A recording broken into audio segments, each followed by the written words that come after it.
The CEO demanded to see the real architect, mocking the presentation, until the janitor everyone ignored stepped forward and revealed the truth that left the entire boardroom in shock. "Stop wasting my time. Bring me the real architect." The words sliced through the air like broken glass, leaving an aftertaste of arrogance that clung to the walls of the boardroom. Gregory Harlow, CEO of Harlow Development, sat with his legs crossed and his hands clasped loosely across his lap. He didn't raise his voice, but the contempt in it was enough to make the junior project manager shrink into silence. A dozen faces around the long oak table turned toward him, some with discomfort, others with the blank expression of people who'd seen him humiliate staff before. The lights overhead gleamed against polished mahogany, steel water pitchers, and untouched coffee cups. The room smelled faintly of leather and disinfectant, the kind of sterility only expensive offices could maintain. The young manager tried to find his words again, stumbling, "Sir, this is the presentation." Gregory leaned back further, a small dismissive laugh leaving his lips. "Don't insult me. You didn't design this. Someone smarter did. Where is he? Bring me the person whose brain actually made this happen." The silence grew heavier. Papers shuffled nervously. Investors from Boston and Dallas, flown in for the review of a housing project meant to reshape parts of Charlotte's struggling neighborhoods, shifted in their seats. Some glanced toward the glass walls that revealed the skyline outside, as if the city itself might rescue them from the discomfort. Then, from the far corner of the room, a faint sound broke through, the quiet clank of a mop bucket. No one paid him much attention when he entered earlier. He had been there every morning for as long as most of them could remember. The man who vacuumed the carpets before meetings began. The man who emptied bins full of half-finished reports and food wrappers after executives left. Always silent. Always invisible. But now, Samuel Okoye stood up straight. He removed the gloves from his hands, folding them neatly on the lid of the bucket. His work shirt was faded, the navy cotton stretched across shoulders that carried years of labor. His dark eyes, steady and unhurried, moved toward the table stacked with diagrams and blueprints. And then, with the calm of someone who had been waiting for this moment, not for weeks, but for a lifetime, he stepped forward. "Mr. Harlow," Samuel said, his voice low but clear, "I designed this project." The room snapped awake. Every chair creaked. Every pair of eyes locked on him. A janitor, claiming ownership of the very project that had investors writing checks with 7 zeros. Gregory's lips curled into a smirk. "You?" He let the word drag out, coated with disbelief. "You sweep floors, Mr. What did you say your name was?" "Okoye. Samuel Okoye," he replied. He didn't flinch, didn't lower his voice. He walked closer to the table and rested a finger on the stack of drawings. "And yes, I sweep floors, but I also spent 2 years designing every line of what you see in front of you." One of the investors, a woman in her 60s wearing a sharp navy suit, leaned forward. "Wait, are you saying you're the architect of this?" Samuel nodded once. "The blueprint is mine. The concept of mixed-income housing, the rooftop solar grids, the stormwater systems designed for flood prevention, it's my work." He turned his gaze back to Gregory. "And if you'll allow me, I can explain why it matters." The CEO laughed again, but the sound rang hollow this time. "This is ridiculous. Do you expect us to believe that my firm has been employing some kind of janitor genius?" Samuel's reply was steady. "I don't expect you to believe. I expect you to listen." A murmur passed through the room. People whispered behind hands. Someone coughed just to cut through the tension. And yet, Samuel pressed on. He unrolled one of the large diagrams and held it flat against the table. His finger traced a line along the structure of the housing units. "Here, you'll see where I integrated rainwater collection. Charlotte had record flooding 3 years ago. This design prevents families from losing their homes again." Another finger moved across the page. "This section provides affordable housing units alongside market-rate condos. If you ignore that balance, you'll force families out of their neighborhoods. But keep it, and you'll stabilize communities instead of tearing them apart." The more he spoke, the quieter the room became. Even the investors, who had seemed skeptical, leaned closer, drawn not by authority, but by conviction. Gregory sat frozen, the color draining slightly from his face. For years, he had built his reputation on commanding a room. But in this moment, it wasn't his voice that carried weight. It was the voice of the man no one had thought to notice. But what Samuel revealed next would turn quiet disbelief into raw tension that threatened to split the room in two. The silence that lingered after Samuel's words wasn't just surprise, it was confusion. The janitor had spoken with authority, yet most of the executives in the room had no idea who he really was. To them, Samuel had always been part of the background, as ordinary as the coffee machine or the faint smell of polish on the conference table. But to understand how he had ended up here, you have to know where Samuel came from. Samuel Okoye was born in Newark, New Jersey, to parents who had immigrated from Nigeria. His father worked long shifts at the port, while his mother kept 3 jobs, cleaning houses, cooking at a diner, and caring for elderly neighbors to make sure their children stayed in school. From a young age, Samuel's love of drawing was more than a hobby. He didn't sketch cars or comic heroes the way other kids did. He drew buildings, streets, bridges, whole neighborhoods. By the time he was in high school, his teachers noticed his talent. One geometry teacher, Mrs. Benton, once told him after class, "Samuel, you don't just solve problems. You see them before they exist. That's what makes an architect." He never forgot her words. He worked his way through Rutgers University, studying architecture, often balancing late-night shifts at a grocery store to pay tuition. For a while, everything seemed to be lining up. Internships, scholarships, a career path. Then came 2008. The housing crash didn't just wipe out Wall Street portfolios. It gutted opportunities for young architects. Firms shut their doors. Promises of jobs disappeared overnight. Samuel, fresh out of school with a degree but without connections, found himself applying for work anywhere that would have him. At first, he thought the janitorial job at Harlow Development would be temporary, just a stopgap until he got licensed and found an opening. But months became years. The work was steady, the paycheck reliable, and his pride didn't allow him to sit at home doing nothing. He swept floors, emptied trash, replaced light bulbs in the same office where developers and designers laid out blueprints he knew he could have created. Yet Samuel never stopped sketching. He bought graph paper with his own money and carried notebooks filled with designs. He stayed late in the office some nights, quietly studying the plans others left behind, refining them in his mind. On weekends, while other workers rested, he spent hours researching new sustainable materials, reading about green energy solutions, and keeping his knowledge sharp. He didn't flaunt it, but he didn't hide it either. A few staffers had noticed. The receptionist once saw him scribbling lines that looked too precise for doodles. One of the accountants glimpsed his binder stuffed with design drafts, but no one asked. After all, he was just the janitor. Still, Samuel kept pushing. He believed opportunity had a way of revealing itself, but only if you were ready when the moment came. That moment arrived 6 months before the boardroom scene. Late one evening, when the office was nearly empty, he found a set of preliminary plans left behind by a junior designer. They were sloppy, riddled with mistakes that could have cost millions if they reached investors. Samuel sat down at an empty desk and, without realizing the time, worked through the night redrawing them. When the junior designer came back the next morning, expecting a disaster, he found Samuel's corrected version instead. At first, he panicked, thinking he'd be accused of incompetence, but then he presented the drawings at the next review. To his shock, the executives praised the revisions.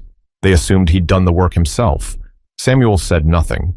He didn't want the credit stolen, but he wasn't interested in throwing anyone under the bus either. Quietly, he let the man take the applause. But word began to spread. Those corrections kept appearing in project drafts. Mistakes were fixed before deadlines, and innovations slipped into designs. No one could explain how, but it kept happening. One afternoon, an intern spotted Samuel scribbling over a copy of blueprints in the break room. When the intern asked what he was doing, Samuel simply said, "Making sure families don't get left behind in this project." The intern laughed, assuming it was a joke, but it wasn't. Behind the mop bucket and gloves, Samuel carried the weight of an architect's mind and a community builder's heart. And even though he worked in silence, his fingerprints were already on the company's future. But when Gregory demanded the real architect that morning, Samuel realized silence was no longer enough. It was time to step out of the shadows. The conference room was still thick with disbelief when Samuel finished tracing the rainwater system on the blueprint. His calm delivery had steadied the nerves of some investors, but Gregory Harlow's pride couldn't tolerate what was happening. The man who had spent years building his reputation on dominance and swagger was now being upstaged by someone he had dismissed without a second thought. Gregory leaned forward, his elbows on the table, eyes narrowing. Mr. Okoye, do you realize what you're doing right now? You're standing in front of multi-million-dollar investors, claiming ownership of a project designed by my firm. That's not only ridiculous, it's insulting. Samuel kept his tone even. With respect, Mr. Harlow, I'm not claiming anything. I'm explaining what I created, gasps whispered through the room. The investors exchanged sharp glances. Some scribbled notes while others leaned back in their chairs, intrigued by the boldness in Samuel's words. One of the younger executives, a man named Connor Briggs, tried to cut the tension. Maybe we should verify the facts. Surely there's documentation of who submitted the original design drafts. Gregory shot him a glare sharp enough to end the thought. Don't undermine me, Connor. This man is a janitor. He doesn't have the credentials, the licensing, or the authority to even call himself an architect.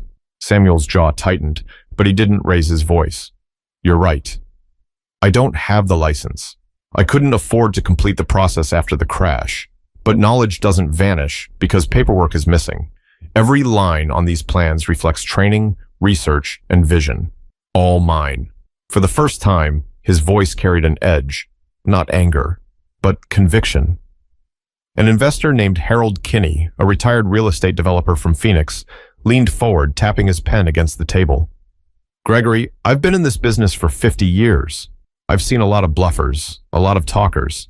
That man doesn't sound like either. He knows the details.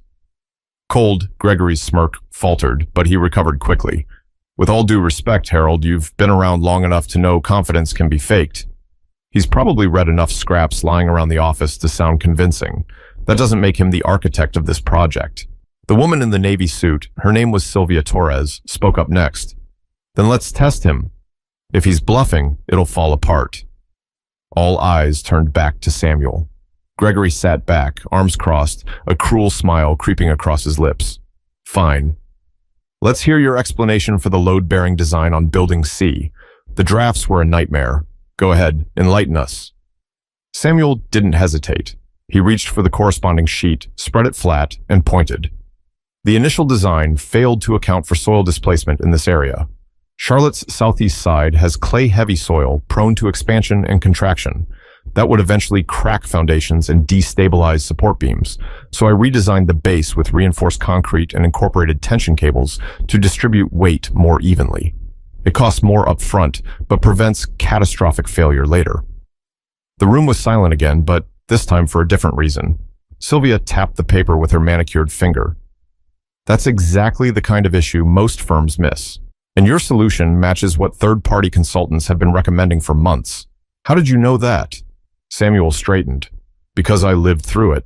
My cousin lost his home to structural failure on similar soil after heavy rains.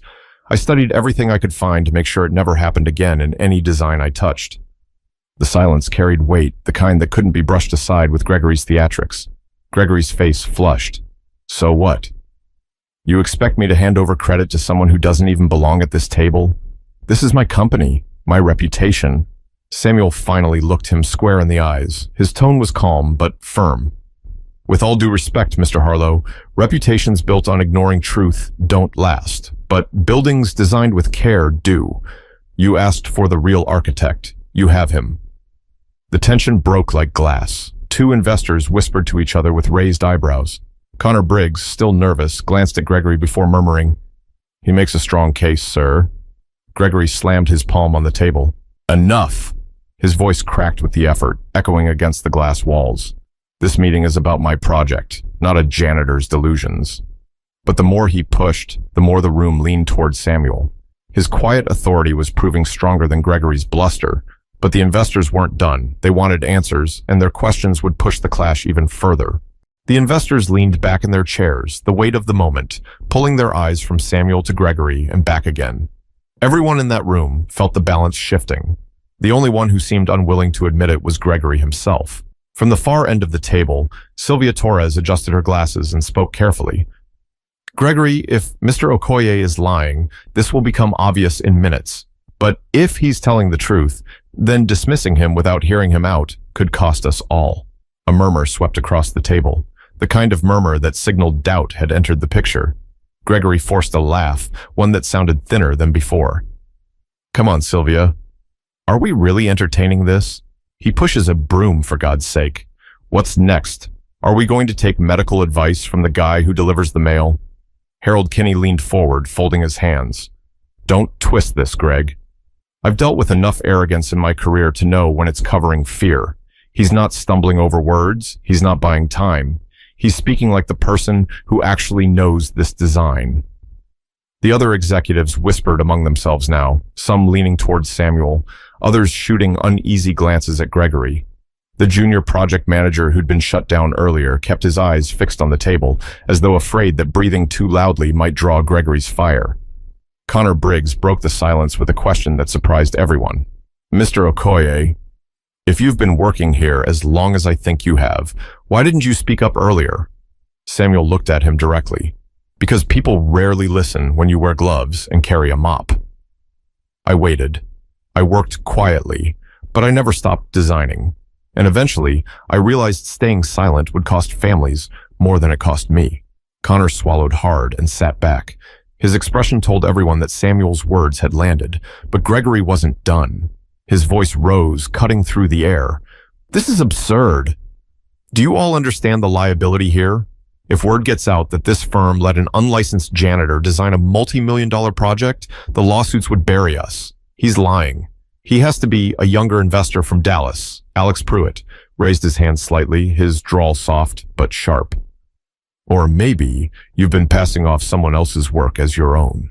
Maybe that's what we should be asking, Greg. The accusation struck like a dart. Gregory's face flushed deep red. He slammed his palm against the table. Watch yourself, Pruitt. But the damage was done. The suspicion in the room had shifted. Samuel didn't rush to fill the silence. He let them sit with their doubts, let them wrestle with the idea that the man who polished their shoes against the carpet at night might also be the mind behind the drawings stacked in front of them. Finally, Sylvia leaned in, her eyes fixed on Samuel. Tell me something only the creator of this blueprint would know. Something no one else could guess, Samuel nodded. He pointed to the corner of a design page. A small, nearly invisible symbol was drawn into the margins. That mark right there. It's a personal notation I've used in every sketch since college. My professor once told me to make my work identifiable, even in drafts. If you pull my old notebooks from my locker downstairs, you'll see the same mark on hundreds of pages. Connor's head whipped toward Gregory. Do you deny that mark is there? Gregory's lips pressed into a thin line. He didn't answer. The silence stretched. The sound of a chair creaking under someone's weight was the only thing breaking it. Harold chuckled bitterly. Well, Greg, looks like the janitor has more proof of authorship than you've shown us all morning. For the first time in the meeting, Gregory looked cornered. His chest rose and fell faster, his posture stiffening as though trying to reclaim the authority slipping from his grasp. But his silence spoke louder than any of his bluster. Samuel took a small step back, his voice calm but steady. I didn't come here to embarrass anyone. I came here to make sure this project serves the people it was meant for. Families, children, seniors, not just investors looking for a tax shelter. The words landed like a stone in water, rippling through every person in the room. Even those skeptical of Samuel couldn't deny the sincerity in his voice. But sincerity alone wouldn't be enough. The next questions would demand proof of vision, and Samuel would have to reveal the true depth of his blueprint. Samuel's hand rested on the blueprint, the paper edges curling slightly under the weight of his palm. He didn't raise his voice, but there was a firmness in his tone that silenced the last of the whispers. Look closely, he said, pointing to the midsection of the design. Most projects like this separate affordable housing from luxury units. That's where mistakes begin. You create invisible walls. The community fractures before it even breathes. I refuse to do that. My design blends them together, floor by floor. It isn't charity. It's stability. Sylvia Torres leaned closer, adjusting her glasses again. Go on, she urged. Samuel traced another line, moving slowly so everyone could follow. This corridor connects shared recreational spaces. Playgrounds for children, green courtyards with benches, shared laundry facilities. By forcing interaction, you prevent division. That's how a neighborhood thrives. If you segregate wealth, you manufacture resentment. But when people's kids swing on the same swings, talk happens. Friendships happen. The room was quiet, except for the faint scratch of pens as two investors scribbled notes. Gregory rolled his eyes, scoffing. What is this? An architecture lecture or a fairy tale? Investors don't care about kids swinging on swings. They care about numbers. Samuel met his gaze, calm but unyielding. Then let's talk numbers. He flipped to another page. His finger stopped on a rooftop design with solar panels. The upfront cost is higher, but within 7 years, tenants save nearly 40% on utility bills. That means higher retention rates, fewer vacancies, and more stable revenue. Long-term profit comes not from squeezing tenants dry, but from creating an environment where they can actually afford to stay. Gregory's smirk faltered. For the first time, he had no immediate retort. Samuel pressed further. Flood prevention measures. Look here. Most developers ignore stormwater, treat it as an afterthought. But ask anyone in Raleigh after last year's floods if it's an afterthought. These retention basins protect both property and lives, and they reduce insurance premiums for decades. Harold Kinney chuckled, shaking his head slowly. He's not just an architect. He's a strategist. The younger investors leaned closer, whispering between themselves. The skepticism that had filled the room minutes earlier was shifting into interest, maybe even admiration. Gregory slammed his fist lightly against the table. Enough of this circus. He's playing you. He's feeding you what you want to hear. You think this man can carry the weight of a project worth hundreds of millions? He's a janitor. Samuel looked at him, unshaken. Yes, I clean these floors. I scrub your mess. I empty your trash. But I also design better buildings than the ones your firm has produced in years. Do you know why? Because I've had to live with the consequences of poor design. I've seen families displaced. I've seen children forced to move schools again and again. I've seen grandparents drowning in rent because someone decided green space was a waste of money. That's why my designs account for people, not just profit. His words hung in the air, heavy, undeniable.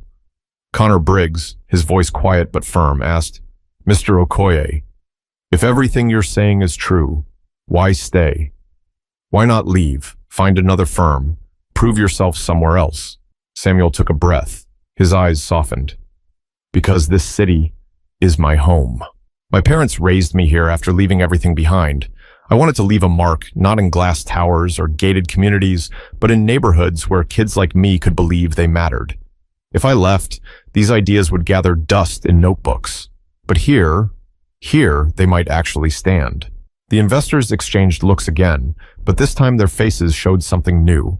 Respect. Sylvia closed the folder in front of her. Gregory, whether you like it or not, this man is giving us reasons to invest, and not just emotional ones, practical, financial, sustainable reasons. Gregory's hand gripped the armrest of his chair until his knuckles whitened. His voice lowered into a growl. Don't forget who owns this company. Who signs the checks? This man isn't part of this meeting. He has no seat at this table. Samuel's reply was steady, unwavering. Then maybe your table is too small. The silence that followed was deafening. Every investor, every junior staffer, every assistant in the room felt the impact of those words. But the real test was coming. The investors would no longer settle for talk. They wanted Samuel to face questions that could either elevate him as the true visionary or crush him under the weight of their scrutiny. The mood inside the conference room had shifted completely. The same executives who moments earlier had sat stone-faced now leaned in with genuine curiosity. Their pens were moving, their eyes darting from Samuel to the blueprints and back again. Even the silence seemed different, not awkward, but expectant. It was Sylvia who broke it. Mr. Okoye, she said carefully, you've given us ideas, numbers, and context. But here's what matters most to us. Can your design survive the real test? Questions, pressure, scrutiny, because millions of dollars, and more importantly, thousands of lives, will depend on it. Samuel nodded. Ask me anything. Harold Kinney, who had been quiet for a few minutes, leaned forward, elbows pressing against the table. His voice carried the authority of decades in real estate. All right. Your project calls for green courtyards and playgrounds. Sounds lovely. But what about maintenance? What happens when weeds grow, equipment rusts, and costs balloon? Investors won't like paying for upkeep that doesn't directly raise revenue. Samuel's answer came quickly. The cost of neglect is higher than the cost of care.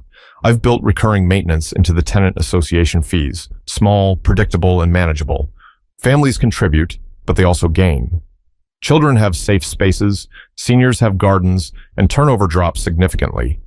Stability saves us more money than neglect ever will. Murmurs of approval circled the room. Then Connor Briggs, emboldened by the shift, asked, "What about crime prevention?" It's no secret that mixed-income housing attracts scrutiny. How do you address safety without creating the feeling of surveillance or policing? Samuel gestured to the designs again. Lighting placement, window orientation, open sightlines. Crime thrives where people feel hidden, where shadows protect bad choices. These designs eliminate blind spots. And when neighbors know each other, because their kids play together, because they share the same laundry room, community polices itself. Safety isn't bought with more cameras. It's built through trust. Even Sylvia raised her eyebrows at that answer. Gregory, however, leaned back, trying to mask his growing unease. His voice dripped with disdain. "You sound rehearsed, Mr. Okoye.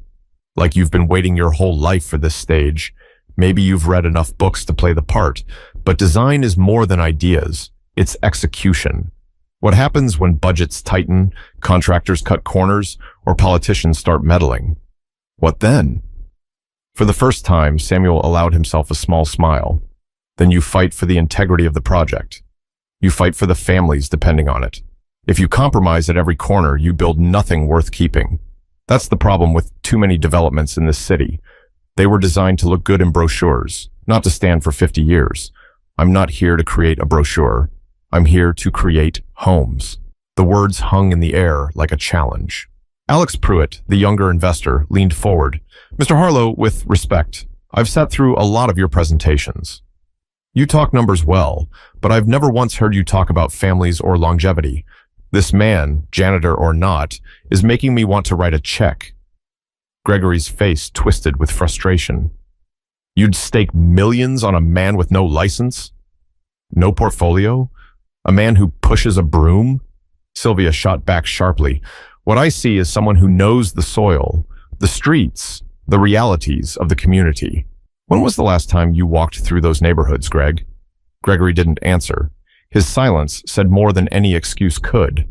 Samuel, sensing the tide fully turning, leaned slightly closer to the table. His voice softened, but every word carried weight. "I never asked for this moment. I never demanded recognition. All I ever wanted was for my ideas to breathe, to prove that buildings could serve people instead of crushing them.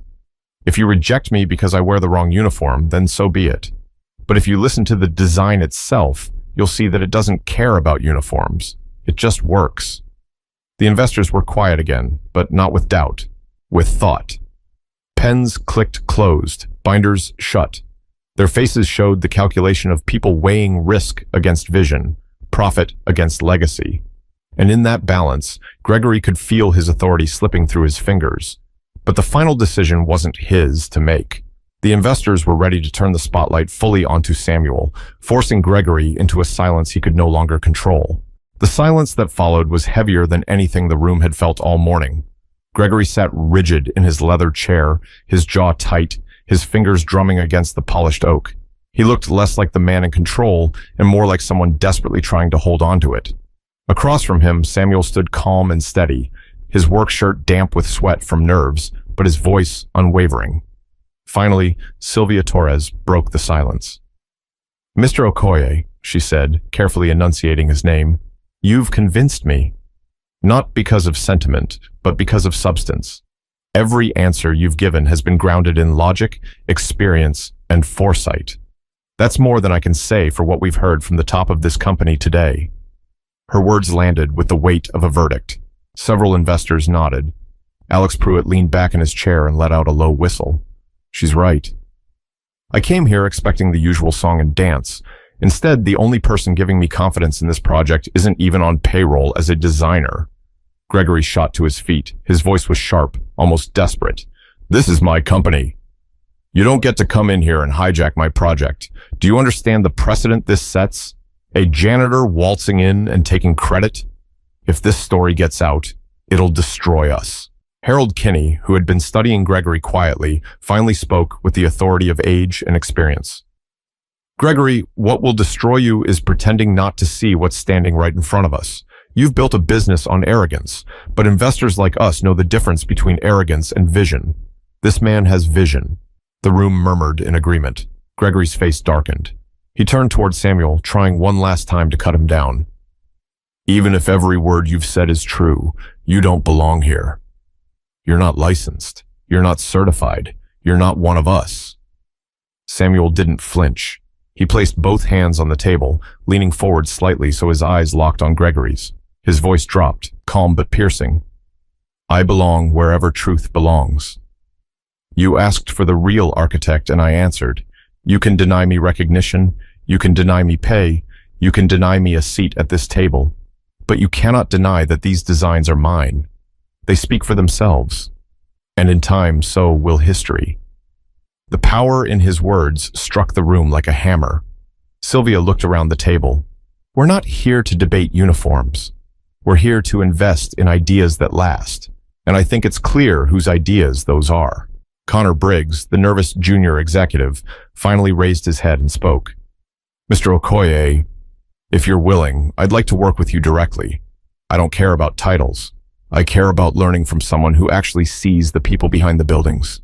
For the first time, Samuel allowed himself a small smile. I'd be honored. Gregory's chair screeched as he shoved it backward. His face was pale with rage. This is mutiny, he hissed. But his words carried no weight anymore. His authority had already been stripped, not by force, but by truth. The investors turned away from him. Their attention was now fully on Samuel. Sylvia closed her binder and stood. Then it's settled. We move forward with these designs. And Mr. Okoye, janitor or not, you've just secured the respect of everyone in this room. Applause wasn't loud, but it was steady, genuine. Even the staff, who had been too afraid to speak earlier, looked at Samuel differently now. Samuel didn't bask in it. He didn't gloat. He simply nodded once, his voice soft but resolute. Respect isn't earned by where you sit. It's earned by what you give. I only ever wanted to give my city a chance to breathe again. The applause grew stronger. Gregory slumped into his chair, defeated, his silence the final acknowledgement of a battle lost. The meeting ended, but the story didn't. For weeks afterward, people in the office whispered not about Gregory's tantrum, but about Samuel's courage. They spoke about the man who had carried trash cans in one hand and blueprints in the other. The man who had been invisible until he forced the world to see him. And through it all, Samuel kept showing up, still sweeping floors, still emptying bins. But now, every time he walked into a room, people lifted their heads and saw not just the janitor, but the architect of change.